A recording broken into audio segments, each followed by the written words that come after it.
हो गया, पत्नी श्रद्धायुक्त हो गई और घर के बेटे कार्तिकेय जैसे पुरुषार्थवान, गणेश जैसे विवेकवान होंगे तो उस घर में जब नई नवेली बहू आएगी तो साधारण कन्या नहीं, साक्षात रिद्धि सिद्धि बहू बन करके आएगी। क्योंकि भगवान शंकर की पुत्र वधू का नाम क्या है? रिद्धि सिद्धि। देख रहे हो, पति विश्वास होगा, पत्नी श्रद्धा होगी, बेटा पुरुषार्थ होगा, दूसरा बेटा विवेकवान और पुत्र वधू में रिद्धि सिद्धि। तो जब उस घर में तीसरी पीढ़ी बढ़ेगी तो सीधे शुभ लाभ आएंगे नाती पोते के रूप में। ये शिव परिवार है। शिव परिवार के लिए मैं इतना दबाव क्यों दे रहा हूं? क्योंकि आज शिव परिवार की कथा है, शिव विवाह की कथा है और आवश्यक है। अगर राम परिवार की बात करेंगे तो राम जी के अलावा उस परिवार में किसी की पूजा नहीं होती, ध्यान रखना। ना तो उनके बाप की पूजा हुई, ना तो उनके बेटे की पूजा हुई। अगर मैं कहूं भगवान कृष्ण जैसा बन जाओ तो भगवान कृष्ण के ना तो बाप की पूजा हुई, ना तो उनके बेटे की पूजा हुई, ना तो उनकी माँ की पूजा हुई, ना उनके दादा दादी की पूजा हुई।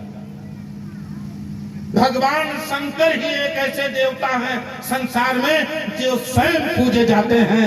पत्नी पूजी जाती है, बच्चे पूजे जाते हैं, बहुएं पूजी जाती हैं और नाती पोते तक पूजे जाते हैं। इतने नहीं, उनका सांप, उनका बैल, उनका चांद, सब कुछ जो कुछ भी है भगवान शंकर के साथ वो सब पूजनीय है, वो सम्माननीय है।